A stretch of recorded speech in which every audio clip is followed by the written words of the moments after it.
southern states. Even if you win the entire 19 northern states, you can't be president of Nigeria. Oh yeah, you need 5 Do you states understand? more. Now, if you win the entire 17 southern states, you still can't be president of Nigeria. It was deliberate. Yeah. The idea is to make sure that you reach out To everybody. so that Yeah. you can carry people along and people will feel a part of your government. Now, the constitution is flawed. There are many things that's wrong with it. But every time I look back at this clause, it makes me smile like, wow. That handshake across the Niger. But you know the funny handshake thing is from that from the sad part for that also, why I feel that some, like, you literally can do away with. Okay, take for example, you're northerner, and you win your 19 states. For you to be president, all you need is 5 more states. All you need to do is maybe win a few states in the south, and some in the southwest. But that still means that you have to reach out to. No, I get that part. regions. I get it. Yeah, And I'm just saying. that's all that matters. to I'm me. just saying that, especially when, whether we like it or not, in the south there is a little more disadvantage. You cannot now. The fact that, okay, the southeast has only 5 states. Most other regions have 6 states. The southeast has the least number of voters. Those things already put you at a disadvantage. And in between all that, there is now the issue of major voter apathy because of insecurity. And the insecurity is not insurgency, is not terrorism, is the fact that people, your own people, and the one that busts my head the most with IPOB is that, okay, you want your own country. So what happens when you get your own country, but you have killed the economy, you have killed more than half of your people. You showed me a video yesterday of where they were literally burning property. You burn the property in your own region. You kill your own people. You maim your own people. You destroy the economy of your own people. What will be left?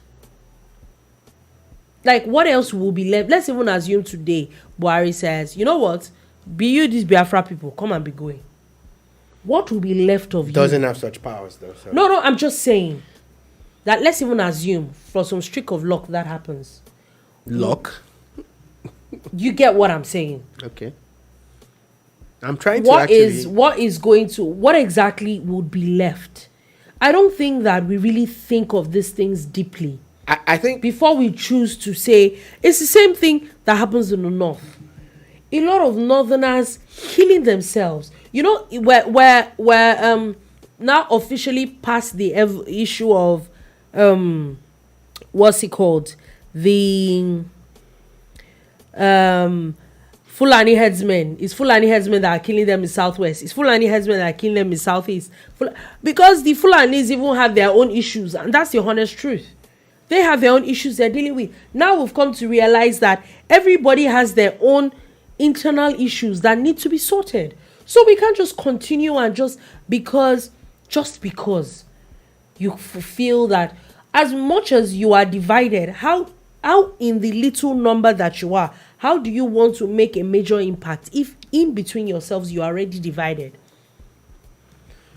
Okay, so again, the way the Nigerian constitution is set up and when it concerns elections, not one part of Nigeria can become or produce a president without collaborating and partnering with other parts. And this is the part that anybody, if you are a Peter Obi supporter, Kwankaso, Omoyele Sowore, Bola Tinubu, Abubakar Atiku, Kola Abiola, Adebayo, Emolumen, you know, I've mentioned about 8 of maybe 16 or 17 or so.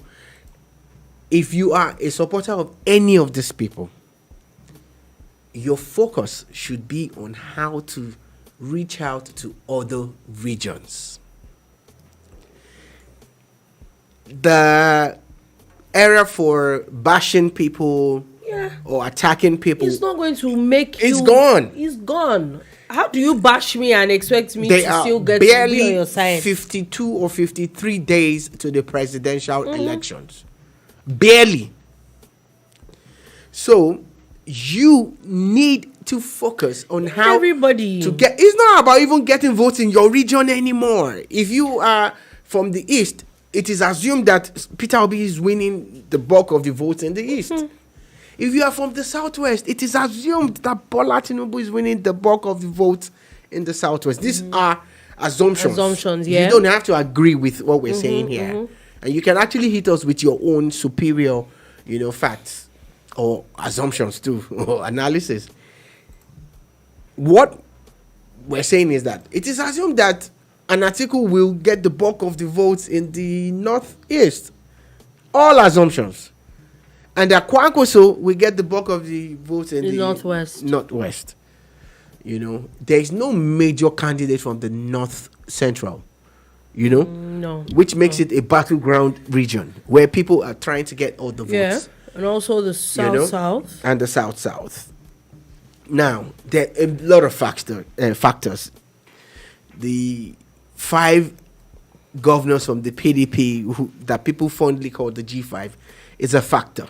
They are there. The power of incumbency. Will Buhari support Tinubu fully or not? Are the Northerners in support of Tinubu or not? And Northerners in support of their own. Is Peter Obi and his vice Dati, are they able? Are they popular enough to get to the votes? penetrate to get the votes? They have endorsements from former presidents. They have statesmen. They have Obasanjo's endorsement. They have Edwin Clark's endorsement. It is assumed that they have Babangida's endorsement. Are this enough to get them across the line? A lot of polls have come out and they've actually put Peter Obi ahead. When the rallies are happening, what you see is a different thing entirely. Yeah. You don't need to like what we're saying, but everything we're saying here is based on the facts that are available. It's very, very. When the rallies factual. are happening, I have not seen a single packed Peter Obi rally. From Kogi to Ibadan to Port Harcourt, to Ekiti. Meanwhile, Atiku has been pulling crowds at his rallies. Yeah, he's had some flops. I think Lagos was a flop for the PDP. If you look at, the turnout and the way you expect PDP to really get grounds. I really, really thought that they were going to do way better than that. But I've seen there's some other states too where Atiku put which some everybody has crowd. their own stronghold, so that you cannot take away from them. Now, Kwankaso has not really done rallies, but his appearances in places is always, packed with people and all. Yeah. Now, again, they will tell you that those things might not matter. And some people outrightly say they don't matter. They are wrong. They matter. But might not. Yes, they might not. Because it's down to who is going to vote. Who's going to vote, exactly. How many of these crowds at these rallies actually have PVCs? Voting powers, and even if they do, are they even voting for this so-called candidate? Exactly. So these are the things that we're looking at. And we're trying to basically encourage people to go and get their PVCs. Get your PVCs and vote for your candidate. Vote for whoever you want. Don't listen to anybody. Listen to your own conscience. Yeah, and do vote what for the you people think. That you feel and the funny thing is that like. even if you vote and your candidate does not win, your vote is not wasted. No, you it's definitely put out your own. It's just we're just in a democracy where majority carries the votes. That's just basically what it is. But also, the INEC, talking about voters' cards and all that, INEC has now come out to say that there's a poor turnout of electorate for collection of permanent voters' cards in Lagos State. I saw news about that also. I can't remember what state it was that we were talking about yesterday or 2 days ago. But now, INEC's Public Affairs Officer in Lagos State has now said that only 224,490 of the newly produced 940,000 PVCs have been collected. They're saying that there's still a total of about 715,000 plus voters cards right here. And so basically they said that from the old PVCs, there's about a 5.6 million collection to about a 6.5. So there's still about a 900,000 uncollected PVCs from the old ones. And then now there's still another about 700. So we're looking at least about 1.6 million PVCs in Lagos alone that are uncollected yet. 1.6 million votes can actually determine who is the next president of Nigeria.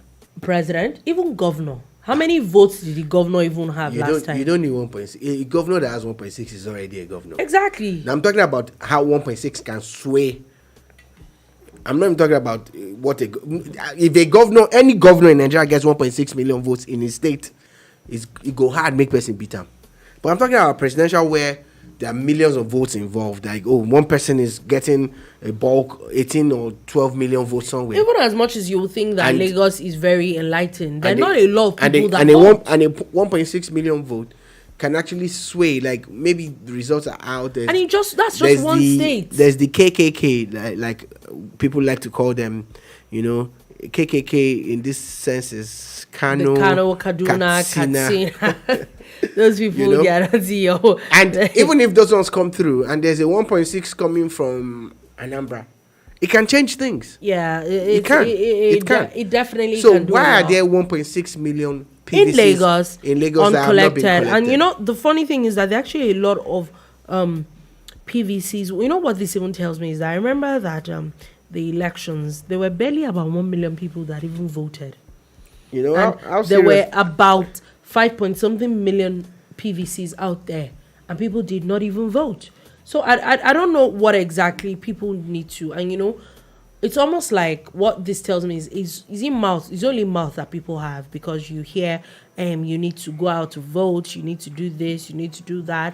How serious are we? But when it really comes to the brass tacks, first it was the registration. How many people really went ahead to register? To think that in Lagos State, not up to 1 million people, new PVCs were generated. Additional, with the amount of population that Lagos State has, there were not up to 1 million additional PVCs. And now, even the PVCs that are made, there is at least a 70-75% that are still not being collected. We do not have the statistics, but there are other factors that we will consider and say, for instance, people have jackpot. Okay. That's one. People have died. That's two. Some have had to relocate. 75% of that number. No, that's not what I'm saying. You didn't even let me finish. What I'm trying to say is that there are realities of people who have relocated, the reality of people who have, died. Mm-hmm. And some are just changed their mind. Moved to other states as well. But even with all of that, we shouldn't have this high number. At least 50%. We shouldn't have this high number of people not collecting their PVCs. And a lot of people, you see it with virtually everything that has to do with the mass movement. People like to leave everything until the last moment.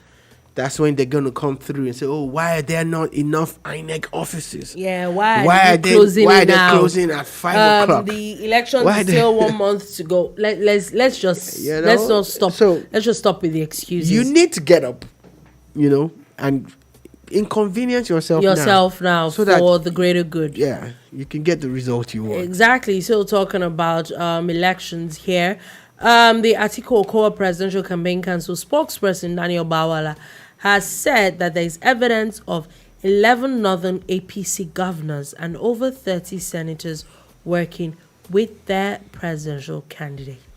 Yeah, so, for instance, you've heard a lot of people say things like, if elections carry on the way they are, that the APC seem to have an edge based on power of incumbency, the structures, the number of governors that they have, and all of that, which is about political structures. Yeah.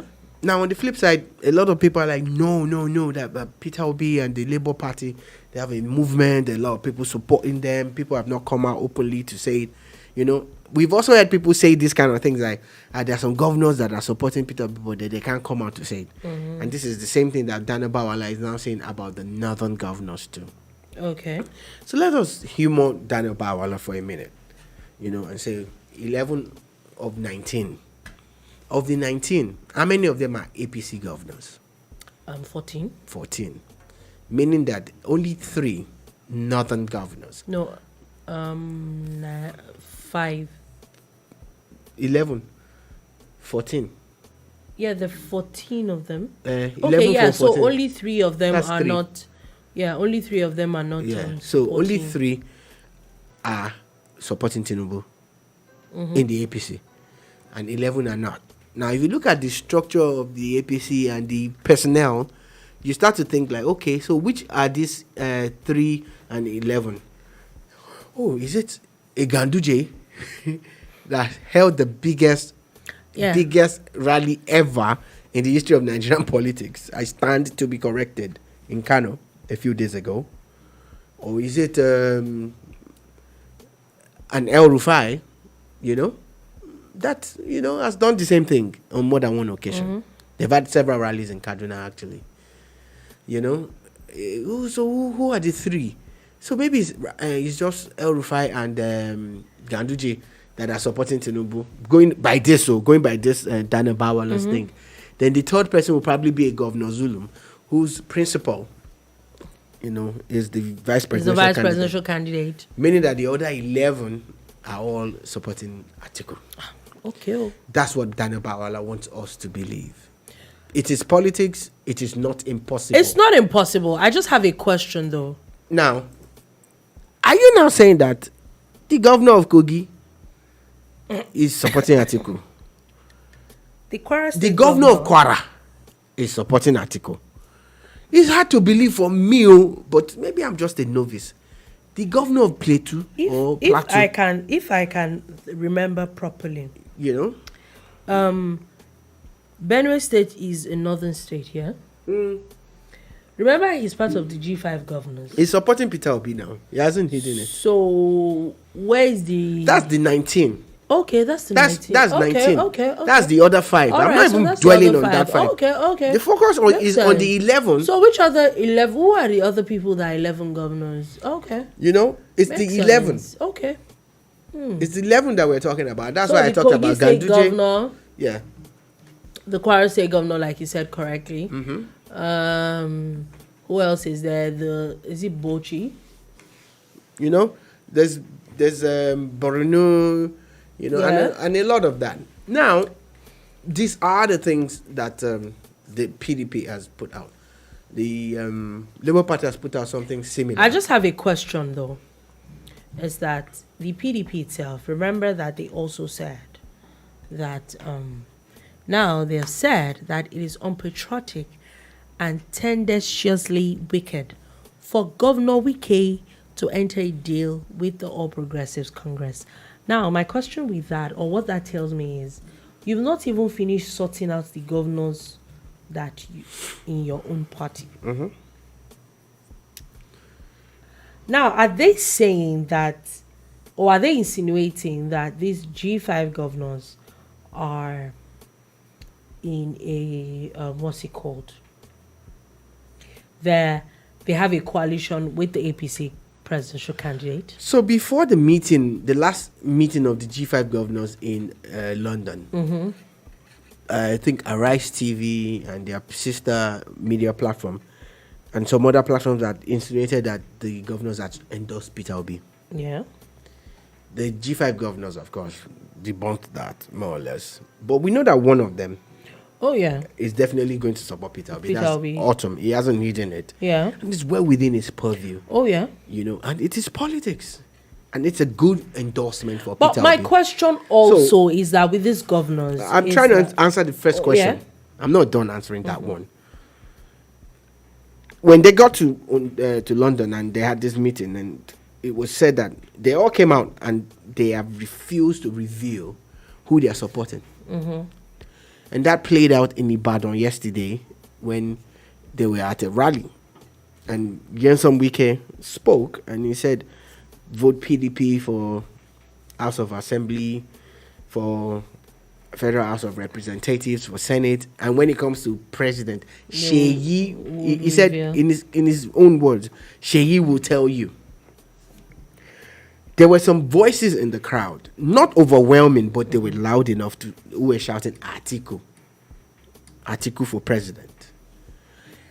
I know, because Nyesom Wike said, thank you, and handed the microphone over. Of course, the PDP are happy with that at least there were voices in the crowd that said, you know.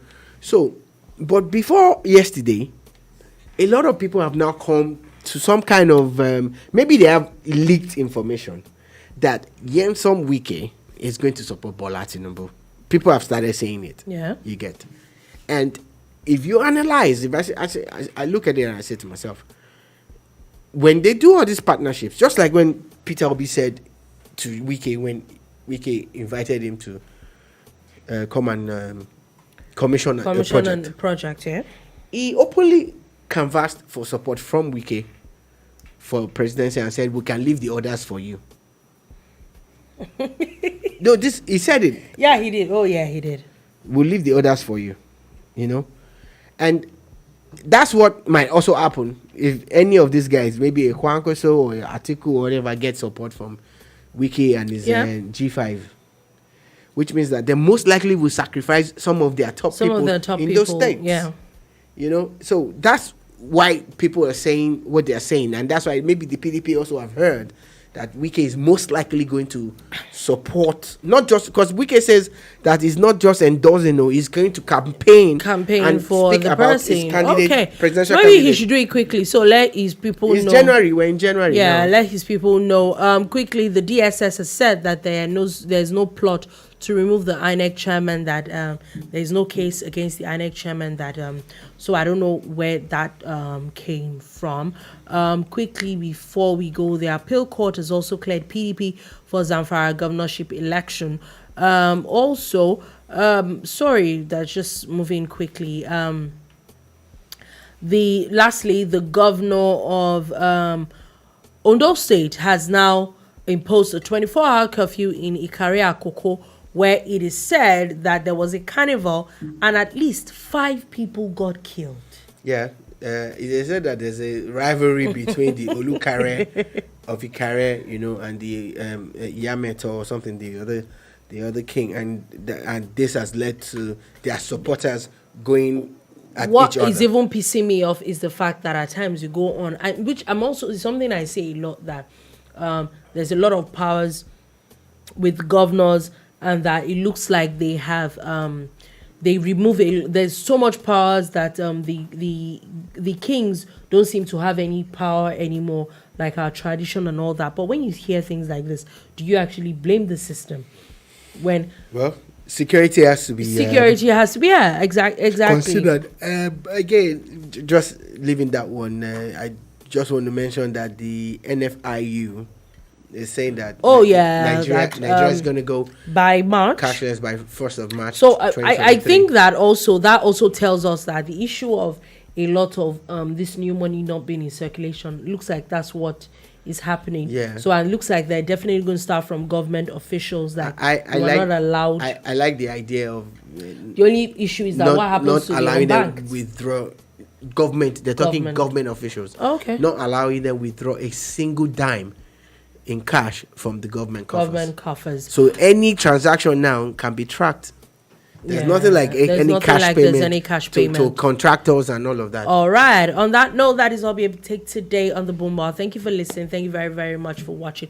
We'll be back again on Monday at 3 p.m. West African time to give you another wonderful edition of the bar. Sorry that we started a little late today. So have a beautiful, beautiful weekend ahead, and peace.